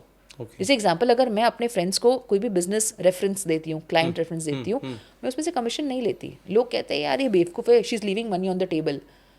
यार मेरे लिए अगर दोस्ती भी धंधा बन जाएगी तो फिर वो दोस्ती है ही नहीं, राइट? सो मुझे नहीं फ़र्क पड़ता लोग क्या सोचते हैं या लोग इस तरीके से सोचते हैं, बट मेरे लिए दोस्ती बहुत प्राइजलेस है। मुझे बस उस इंसान के सक्सेस का हिस्सा बनना है, राइट? और अगर बिजनेस पार्टनरशिप है तो बात अलग है, लेकिन जहाँ दोस्ती आती है तो हमने पॉडकास्ट रेफरेंस दे दिया, क्लाइंट रेफर कर दिए, या कोई बुक रेफर कर दी, you never know, in a small way. पर हर बात पे आप ये वो कैलकुलेशन रखो कि मैं तेरे लिए इतना क्या, तू बता क्या करेगा, तो ये दोस्ती कहाँ है? बिल्कुल, इसको दोस्ती नहीं कहते ना। तो everybody has a different perspective. तो मैं पर्सनली मानती हूँ कि दोस्ती अलग जगह पे है और बिजनेस अलग जगह पे। और अगर दोस्ती से बिजनेस में आ रहे हो तो टर्म्स एंड कंडीशंस क्लियर रखो, ये मैं मानती हूँ। अब आते हैं उन लोगों पर जो जिन्होंने एक ज़माने में अपना स्टार्टअप किया, अब बहुत बड़ा एम्पायर खड़ा कर दिया जी। बड़े बड़े उद्योगपति जो कामयाबी के शिखर पर हैं और निरंतर बने हुए हैं जी। कामयाबी भी आती है, उसके बाद लोग नीचे भी आते हैं जी। लेकिन वो लोग वहाँ पर बने हुए जी। हैं। ऐसे एग्जाम्पल हमारे पास दर्जनों हैं जी। तो उनकी क्वालिटीज़ पर आते हैं। आपने उनको ऑब्जर्व किया होगा, तो कॉमन क्वालिटीज़ क्या नज़र आती हैं सक्सेसफुल बिजनेसमैन? बहुत सारी है। अगर मैं आपको इसके 2 आंसर्स मैं आपको दूंगी, फ्रॉम द अर्थशास्त्र also and from the personal experience. जितने लोगों को अब तक मैं मिली हूँ जो एक अलग लेवल पे हैं, दे वेरी हम्बल। आप देखना कि उनके सर पे वो सक्सेस नहीं चढ़ते हुए मैंने देखा है, और हुआ भी रहेगा तो भी उनके मेंटर ने उनको ग्राउंड कर दिया रहेगा। हम्बलनेस, ह्यूमिलिटी जहाँ ना हो वहाँ पे वो सक्सेस सस्टेन होता ही नहीं है। और दूसरी बात, ये ना बहुत लर्नर्स है, दे आर हंग्री लर्नर्स। इनको सीखने की बहुत इच्छा होती है। ये कभी ये नहीं सोचते कि मैंने तो बड़ा एम्पायर क्रिएट कर दिया, अब मेरे को सीखना नहीं है। एंड ये लोग जिस नेटवर्क में सीखते हैं ना, इनका जो कम्युनिटी होता है, लर्निंग कम्युनिटी, वो बहुत एलीट लेवल पे होता है। बिकॉज वहाँ पे डिस्कशन सिर्फ लर्निंग करने होते हैं, आइडियाज़ का होता है, फ्यूचर इंसाइट्स का होता है, फ्यूचर ट्रेंड्स का होता है। इनके सोच की लेवल अलग होती है। तो मैंने एक चीज़ देखा है कि एक तो इनका नेटवर्क तो है ही, नेटवर्क भी है, और इनका हम्बलनेस, ह्यूमिलिटी, ये 2 चीज़ कभी आपको नहीं छोड़नी। और ये अर्थशास्त्र में भी है। इनफैक्ट अर्थशास्त्र में ये भी है दैट अगर एक लीडर स्पिरिचुअल है ना, अगर एक एंटरप्रेन्योर स्पिरिचुअल है तो वो ज़्यादा सक्सेसफुल है। बिकॉज जो इंसान स्पिरिचुअल होता है वो अपने वैल्यूज पे कॉम्प्रोमाइज नहीं करते हैं। और आप देखना, आपने देखा है काफी बार हम पढ़ते हैं ना कि ये लीडर है, ठीक है, इन्होंने अपने गट फीलिंग से वो डिसीजन लिया, हाँ। उनके इंट्यूटिव डिसीजन से उन्होंने चीजें आगे की, राइट? बिल्कुल। तो इसको आपको अंडर एस्टिमेट नहीं करना। इनफैक्ट अगर आपको मैं अर्थशास्त्र की बात करूँ तो एक टर्म भी है कॉल्ड राजा ऋषि। अच्छा। कि आप राजा भी हो, आप ऋषि भी हो, आप किंग भी हो, आप सेज भी हो। तो जो स्पिरिचुअली ग्राउंडेड होते हैं उनका सक्सेस सस्टेन होता है। आप कभी भी देखिए क्यों हम विराट कोहली जी को आइडलाइज करते हैं, बिकॉज इट्स द फैक्ट। मैं आपको एक सिंपल एग्जांपल दिखाती हूँ। So I am a Narasimha devotee. Narasimha भगवान को मैं बहुत मानती हूँ बिकॉज मैं होली के दिन पैदा हुई हूँ। और मैं हमेशा लोगों को कहती हूँ कि अगर आप एक बिजनेस में हो, अगर आप एक स्टार्टअप फाउंडर हो, प्लीज़ नरसिम्हा मंदिर जाइए, लक्ष्मी नरसिम्हा मंदिर जाइए। आप देखना वहाँ की एनर्जी बहुत अलग है। और स्पेसिफिकली अगर मैं आपको बताऊँ तो चेंबूर में, मुंबई में चेंबूर में अहोबिला मठ करके हैं। आप देखते हैं वहाँ पे celebrities, entrepreneurs, politicians, startup founders, बड़े बड़े जो बिजनेसमैन हैं, सब आके दर्शन करते हैं। और अक्रॉस इंडिया बहुत नरसिम्हा टेम्पल्स है। मैं रिसेंटली चेन्नई में थी, तो मेरा एक रूल है कि मैं जब भी कोई बिजनेस ट्रिप करती हूँ, मेरे 2 दिन एटलीस्ट मेरे बिजनेस के लिए अगर मैंने रखे तो 1 दिन मेरा टेम्पल्स के लिए होता है। तो चेन्नई में सिंगपेरुमल नरसिम्हा मंदिर करके एक है, और वहाँ पे ऐसे कहते हैं कि ऋषि जबाली ने बहुत तपस्या की थी भगवान नरसिम्हा को प्रसन्न करने के लिए। तो हिरण्यकशिपु को मारने के बाद भगवान नरसिम्हा ने वहाँ पे ऋषि जबाली को दर्शन दिए थे। और ऐसा कहते हैं कि वहाँ पे वो उग्र स्वरूप में है। अब सौभाग्य की बात, जब हम वहाँ पे जाते हैं तो ऐसा कहते हैं कि आरती के टाइम ना वहाँ पे त्रिनेत्र दिखते हैं भगवान के, लेकिन वो जो तिलक होता है उसके पीछे छुपा हुआ है। तो जब आरती होती है तो वहाँ के जो पुजारी जी है या जो पंडित जी हैं, वो आरती के टाइम वो तिलक उठाते हैं और आपको दर्शन होते हैं। और ये सबको नहीं होता है। अब इस बार जब मैं गई, मुझे 2 बार दर्शन हुए। क्या बात है। सो मैं I feel very blessed with this, because आप जब ये टेम्पल्स के साथ जुड़ते हो ना भुवन जी, आपको नहीं पता वहाँ की एनर्जी अलग होती है। You feel very grounded. और मैंने एक चीज़ एक्सपीरियंस किया कि जब भी आप लक्ष्मी नरसिम्हा मंदिर में जाते हो, दिल से जब आप प्रे करते हो, आपको कुछ ना कुछ बिजनेस आइडिया आता है, या तो कोई आपका क्लाइंट का पेमेंट अटका हुआ है वो रिलीज हो जाता है, और या तो कुछ ना कुछ अच्छा होता है बिजनेस में जिसको मैं एक्सप्लेन नहीं कर सकती। वो आपको एक्सपीरियंस करना। आपने विराट कोहली का एग्जांपल दिया, मैं थोड़ा सा विराट कोहली पे ही दोबारा से आना चाहता हूँ। जी, आपने देखा रिसेंटली वो अभी एक नरसिम्हा मंदिर में गए थे। बिल्कुल। और उससे पहले वो कई मंदिरों में जा चुके हैं। नीम करौली बाबा के दरबार में गए, प्रेमानंद महाराज की संगत में भी कई बार वहाँ बैठे वृंदावन में। तो मैं थोड़ा सा उसी तरफ आना चाहता हूँ कि जब बड़े आइडलाइज्ड, जिनको हम लोग करते हैं, मानते हैं, आइडल मानते हैं, जब वो लोग इस तरह से उनकी दिनचर्या में ये सब चीज़ें शामिल हो जाती है, तो ऑब्वियस सी बात है जो उनके फॉलोअर्स हैं वो भी मानने लग जाते हैं। इसको तो मैं राजा ऋषि कहती हूँ ना, कि जैसे आपको मैंने समझाया कि आप राजा भी हो आपके फील्ड के, और आप ऋषि भी हो। तो मैं ये मानती हूँ कि Virat Kohli is definitely a Raja Rishi as per Kautilya अर्थशास्त्र। इस लेवल पे सक्सेसफुल होने के बाद भी अगर इंसान स्पिरिचुअली ग्राउंडेड है तो ये बहुत बड़ी बात है। ना कि हम सिर्फ रील्स के उसमें से देखें, बट हम उसे सीखें। आप एक चीज़ समझिए, ऐसे बहुत सारे मंदिर है अक्रॉस इंडिया कि जहाँ पे आप जाओ और वो दर्शन का लाभ लो। मैं तो ये कहती हूँ कि वो जगह पे पहुँचना एक सौभाग्य की बात है। सब लोग नहीं पहुँच पाते, तो हम क्यों नहीं जा रहे, क्यों हम वो दर्शन नहीं कर रहे? आप देखना, स्पिरिचुअली ग्राउंडेड रहना एक इंसान के लिए बहुत मायने रखता है, स्पेसिफिकली अगर आप एक स्टार्टअप फाउंडर हो, एक बिजनेसमैन हो या आप एंटरप्रेन्योर हो। और ये तो हमारे ही लोग नहीं, बल्कि स्टीव जॉब्स भी आए थे, तो उन्होंने भी आकर के ये कहीं ना कहीं उनसे भी हिंट हमें मिला था कि उनको भी यहाँ आना पड़ा। तो दूसरे मत प्रांत, दूसरे धर्म के होने के बावजूद। लेकिन थोड़ा सा मैं उस वाले पॉइंट ऑफ व्यू पे इसलिए ज़्यादा रहना चाहता हूँ क्योंकि आज की दौड़ भाग वाली ज़िंदगी और जेंजीज का जो एक अपना नेचर हो गया है, मैं थोड़ा बात उसी तरफ लाना चाहता हूँ। तो स्पिरिचुअल की जब हम उनको बात करते हैं इस तरह से, आप एक कीनोट स्पीकर होने के नाते जब बात करती हैं, तो वो किस रूप में उसे लेते हैं? क्या वो उसी रूप में लेते हैं जो आपका खुद का अपना तजुर्बा अनुभव है, या वो इसे एक अध्यात्म का मतलब धर्म से जोड़ देते हैं और एक भेड़चाल से भी जोड़ देते हैं कि अच्छा सभी लोग जा रहे हैं तो हम भी उनके पीछे पीछे चले जाएं? वो लोग क्यूरियस है। अच्छा। And it's normal to be curious, as long as वो पॉजिटिवली ले रहे और उसको वो चीज़ जाके एक्सपीरियंस करे, अच्छी बात है ना। देखिए, जेंजी को आप एक्सपीरियंस करने दो, आप इम्पोज मत करो कि आपको ये करना ही है। है। जब आप वो डिस्कवर करते हैं कि अच्छा ऐसा भी कोई मंदिर है, वो खुद जाके एक्सप्लोर करेंगे। लेकिन जब हम इम्पोज करें, हम फोर्स करें, तो वो मतलब नहीं है। और आप एक चीज़ देखिए, बहुत अच्छी बात है कि इंस्टाग्राम पे आज हमें एक एक्सपोजर मिलता है कि जहाँ पे हम मंदिरों के बारे में बात कर सकते हैं। जैसे हम पॉडकास्ट में बात करें तो इवन बहुत सारे ऐसे मंदिर है जो हमें नहीं पता है। प्रॉब्लली किसी को रिलेशनशिप का प्रॉब्लम है, या किसी का बिजनेस का प्रॉब्लम है, किसी को कर्जा है, कितने ऐसे मंदिर है। लेकिन हम जब टेस्ट करने जाए ना, तो वो फेथ काम नहीं करता वहाँ पे। सरेंडर करना है। स्पिरिचुअलिटी में जितना आप सरेंडर करोगे, आपको उतने रिजल्ट्स मिलेंगे। और मैं ये 100% आपके पॉडकास्ट में कहना चाहती हूँ, prayers have the power to turn tables. प्रार्थनाओं में वो शक्ति है और वो चमत्कार होते हैं, और चमत्कार को ही नमस्कार किया जाता है। बिल्कुल। और बिजनेस पार्टनर्स पे भी हमने बात की, और आप तो खुद कई जगह पर की नोट स्पीकर के तौर पर जाती हैं, और आपने खुद बताया कि कैसे अनफेयर एडवांटेज आपको होता है। जी। तो यहाँ पर थोड़ा सा हम लीडर्स कैसे सोचते हैं जी। इस पर आ जाता है, क्योंकि शुरुआत लीडरशिप से की थी। जी। उसका अपना नजरिया क्या होता है, वो किस तरीके से चीजें सोचता है जी, और उनमें कॉमन चीजें क्या है, थोड़ा सा ये बताएं।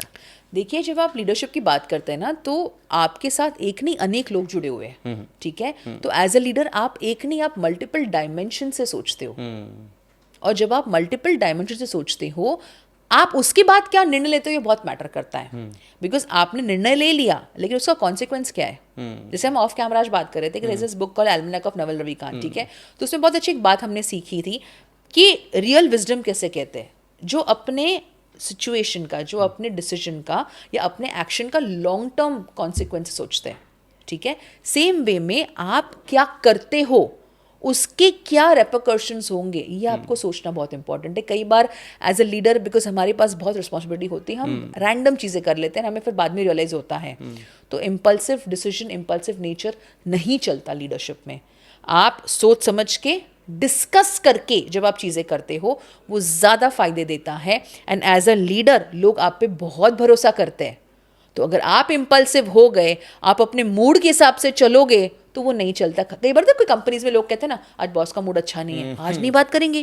भाई समय किस लिए रुकता नहीं है, बट बिकॉज आपने वो माहौल क्रिएट कर दिया है कि भाई उसके मूड के हिसाब से काम करना है, तो मैं तो ये कहती हूँ फिर वो कंपनी बंद ही कर दे। सॉरी टू से दिस, बट ऐसे नहीं चलता है। बिकॉज यही फिर टीम का मोटिवेशन टूटता है ना, कि यार आज बॉस का मूड नहीं, तो हम बात नहीं कर पाएंगे। अब एग्जाम्पल, किसी को अगर लीव पे जाना है, ठीक है, और उन्हें डिसाइड किया कि आज हम बॉस से बात करेंगे। अब आपके बॉस का मूड ही नहीं है, आपके बॉस गुस्से में हो, या तो पता नहीं उनका इरिटेशन बढ़ गया है, तो आपको तो ना छुट्टी मिलेगी और आपको ना सैलरी मिलेगी उस टाइम पे, अगर कुछ एग्जाम्पल कुछ चाहिए तो, और आपका भी नुकसान हो जाएगा। और ऐसे अगर हर बार हुआ, तो आपको काम करने का मोटिवेशन रहेगा ही नहीं। काफी बार जब लोग कहते हैं ना, मानसी हमारा मोटिवेशन चला गया, तो आई अंडरस्टैंड दिस, क्योंकि बिजनेस में मूड के हिसाब से चीजें नहीं चलती है। राइट। माइंड के हिसाब से चीजें चलाओ, मूड के हिसाब से नहीं। राइट। फिर उसका इम्पैक्ट धंधे पे पड़ता है, बहुत पड़ता है। फिर लोग क्यों काम करें आपके साथ। And it's not about you, it's about the business. Personal life अलग रखो, प्रोफेशनल लाइफ अलग रखो। बिकॉज पर्सनल लाइफ डिस्टर्ब्ड है, बिजनेस में उसका रिफ्लेक्शन दिखता है, तो आप धंधा कर ही क्यों रहे हो। राइट। बिकॉज आप पे जो इंसान निर्भर है, आपने उसको सारे टाइम पे दिया नहीं। अच्छा, आपने उसको अप्रूवल टाइम पे दिया, तो वो भी इंसान अटक गया। अच्छा, फिर डेडलाइंस के टाइम आपको इरिटेशन होता है कि यार तू अपना काम ठीक से करता नहीं है। तो अलाइनमेंट में लेके आओ ना चीजें। कई बार मैंने देखा है, आपने भी, आई एम श्योर आपको ये बहुत लोगों से एक्सपीरियंस किया रहेगा आपने, कि बिजनेस मीटिंग्स जब होती है, प्रोजेक्ट मीटिंग्स, बाकी फालतू डिस्कशन होते हैं, मुद्दे की बात आती नहीं है। 1-2 घंटा अच्छे से खाना पीना किया, वो अच्छी बात है, लेकिन मुद्दे पे बात तो करो। और सबसे वर्स्ट, जब आप डिस्कशन करते हो, वो एक्शन में आता ही नहीं है चीजें। और कौटिल्य अर्थशास्त्र में आचार्य चाणक्य कहते हैं, अगर एक राजा को एक डायरेक्शन मिल जाता है, तुरंत उनको एक्शन लेना है, टाइम पास नहीं करना है। आपकी टीम को आपने डायरेक्शन दे दिया, फिर आप उसको मॉनिटर क्यों कर रहे हो बार बार। और जब डिस्कशन कर रहे हो, तो एजेंडा क्लियर रखो ना। 2-2 घंटे डिस्कशन करते हो, फिर आप कहते हो यार क्लाइंट को बोलना पड़ेगा, डेडलाइन मैच नहीं होगा। आप खुद क्लियर नहीं हो। बिल्कुल। और टीम को सबसे पता है बोरिंग लगता है डिस्कशन, बट वो बोल तो नहीं सकते बिकॉज आपसे सैलरी ले रहे हैं। उसका भी टाइम बचाओ ना। और फिर आप बोलते हो, अरे तूने पहले पॉइंट बताया नहीं था, ये चीज डॉक्यूमेंट, इसने मैं तो documentation, minutes of the meetings, या तो प्रोबेबली लिख लो ये एजेंडा है, और एजेंडा पे ही बात करो। अरे हाँ ये पॉइंट भी हम बात करेंगे, ये भी करेंगे, ये भी करेंगे। ऐसा नहीं होता। क्लैरिटी, इसलिए मैं आपको क्या बोला, मेरे लिए एक ही शब्द आता है leadership, and that is clarity. Clarity. Clarity नहीं है ना, ये सब केओस क्रिएट होगा। अच्छा, क्लैरिटी तब भी लीडर के पास आएगी जब वो खुद ही अपने नज़रिए से देखेगा, या फिर वो जो अपने आसपास इर्द गिर्द ऐसे लोगों को तैनात कर देता है जी।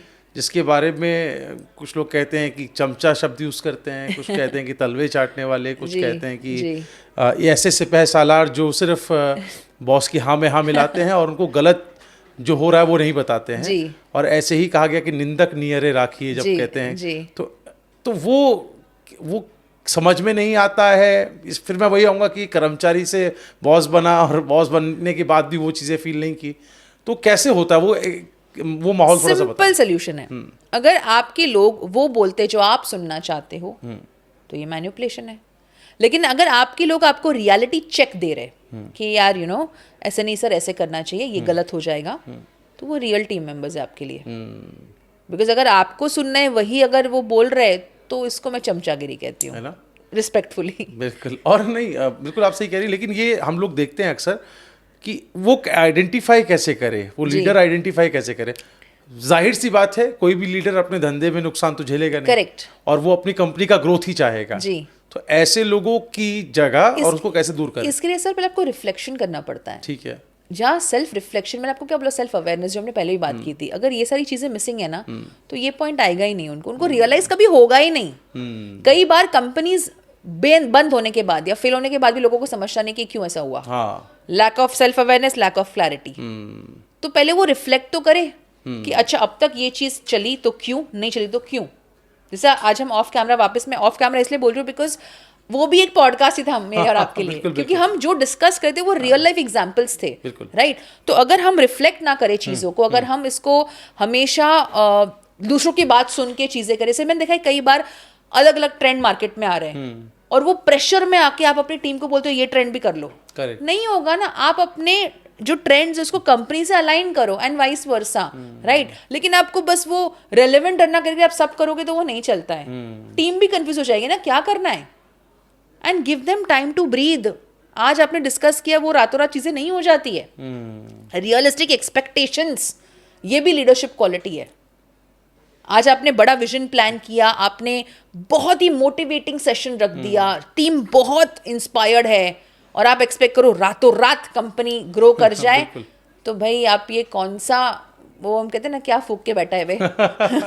सही बात है। तो बिल्कुल। मैं अब दो आखिरी के सवाल आपसे लूंगा, क्योंकि पॉडकास्ट तो मेरे ख्याल में ऐसा इतनी सारी बातें हैं कि अगर हम करते चले जाएं तो दिन भी कम पड़ जाएगा। पॉडकास्ट की तो बात ही छोड़ दीजिए। फिर हम मिलेंगे आपसे और किन्हीं और मुद्दों पे भी बात करेंगे, लेकिन फिलहाल दो सवाल जो जाते जाते मुझे लगता है कि बहुत ज़रूरी है। वो एक तो ये कि किताबों का जिक्र आया था, तो उस पर थोड़ा सा बात कर लेते हैं। किताबें पढ़ना लोगों ने कम कर दिया है। एक लीडरशिप बनने के राह में किताबें कितनी ज़रूरी हैं जी, और वो स्टार्टअप वालों के लिए भी कितनी योगदान देती हैं, फायदा। आप एक चीज़ समझिए कि जो किताब लिखते हैं, जो ऑथर्स है, ठीक है, उनका सालों सालों का अनुभव है और वो अपनी गलतियां बता रहे हैं, अपने एक्सपीरियंसेस शेयर कर रहे हैं, अपना नॉलेज विजडम शेयर कर रहे हैं। मुझे लगता है काफ़ी लोगों को मतलब रीडिंग हैबिट बोरिंग लगता है, बट आप देखना दुनिया के सारे सक्सेसफुल लोग एविड रीडर्स है। बिकॉज रीडिंग से ना कि सिर्फ आपका नज़रिया चेंज होता है, लेकिन आपको आइडियाज़ मिलते हैं, आपको और स्ट्रेटजी समझ में आती है और आपको क्लैरिटी मिलती है। हम बिकॉज क्लैरिटी की बात कर रहे हैं, मुझे पर्सनली जब मैं इतनी सारी किताबें पढ़ती हूँ, बिजनेस की, मैनेजमेंट की, फिलॉसफी की, एंशिएंट विजडम की, कैसे स्ट्रैटेजी बनाना है, कैसे ब्रांडिंग करना है, समझ में आती है चीज़ें। एंड सबसे बेस्ट पार्ट, आप अनलर्न करते हो और रीलर्न करते हो। बिकॉज हम क्या सोचते हैं, मैंने अब तक ये किया तो हम ऐसे ही करेंगे, नहीं, वो चेंज करना पड़ेगा आपको। रिजिड रीडर आप बन गए, लेकिन आप रिजिड एग्जीक्यूटर अगर आप नहीं बनोगे तो वह मतलब नहीं वहां पे। एक सिंपल चीज अगर बताऊं, you have to be flexible. कि अगर एग्जाम्पल मैंने कुछ किताब में कोई अच्छा पॉइंट पढ़ा तो मुझे वो अप्लाई करना पड़ेगा। अगर मैं ना करूँ तो फिर वो सिर्फ एक मोटिवेशन रह गया ना। एंड दुनिया के जितने भी लोग हैं, आज आपके पास पॉडकास्ट है, पॉडकास्ट पे कितनी किताबें, मतलब किताबों का पॉडकास्ट भी आज आ रहा है, राइट। हमने जो आप बात की कि वो सारी लोगों का टाइम बचाता है। मोस्ट इंपॉर्टेंट मैं तो बोलूँ, ऑथर्स के साथ टाइम स्पेंड करो, जिन्होंने वो किताब लिखी। अगर वो जिंदा है तो जाके बात करो, बिकॉज शायद किताब में अगेन लिमिटेड नॉलेज है, बिल्कुल। हो सकता है उनके पास ज्यादा और विजडम और एक्सपीरियंस हो, बिल्कुल। ठीक है। So do all these things. अब जाते जाते गुरु मंत्र बता दीजिए हमारे देखने वालों को, और जी। जो आचार्य चाणक्य का गुरु मंत्र, कोई जिसने आपके जीवन को प्रभावित किया हो जी। और जो इस वक्त मिलियंस में लोग हमें देख रहे हैं, जी। उनके जीवन को भी प्रभावित करे। सबसे पहले प्लीज NMF न्यूज के सारे पॉडकास्ट देखिए। आपको नहीं पता कौन सा लर्निंग आपकी लाइफ में बदलाव लाएगा, है कि नहीं भुवन जी? बिल्कुल। एंड सबसे जो बड़ा गुरु मंत्र मैं जो सीखती हूँ आचार्य चाणक्य से, वो ये है कि अपने गुरुओं को, अपने मेंटर्स को और अपने लोगों को कभी भूलना नहीं है। शायद हम अपनी लाइफ में बहुत आगे बढ़ जाएं, और बढ़ेंगे, नो डाउट, सब आगे बढ़ेंगे, लेकिन जिन्होंने आपका साथ दिया स्टार्टिंग से, आप चाहे कितने भी ऊंचे लेवल पे क्यों ना पहुंच जाओ, कभी उनको भूलना मत। क्योंकि शायद जब आप सक्सेसफुल हो जाते हो, रिश्ते अपने आप बन जाते हैं। लेकिन जब आप कुछ भी नहीं थे और तब जिन्होंने आपका साथ दिया, अगर उसको आप भूल गए या उनको आप भूल गए, तो आपसे बड़ा बेवकूफ़ और कोई नहीं है।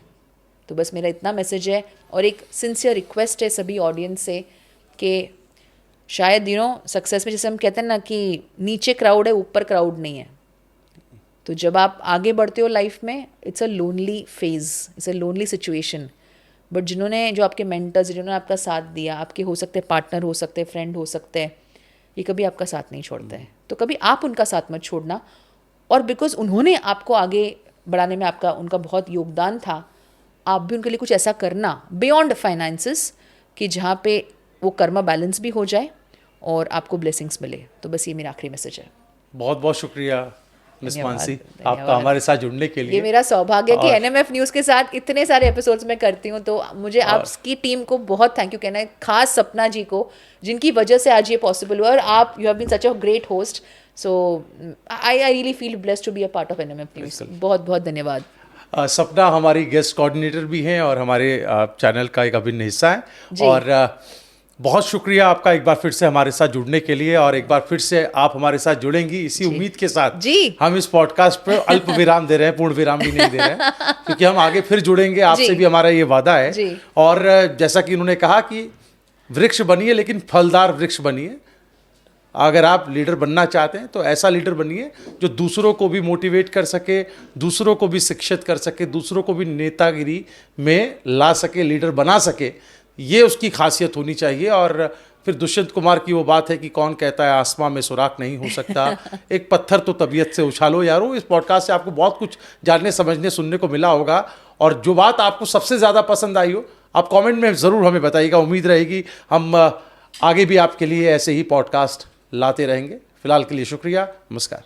और NMF न्यूज़ को लाइक, शेयर और सब्सक्राइब करना ना भूलिए। Thank you so much.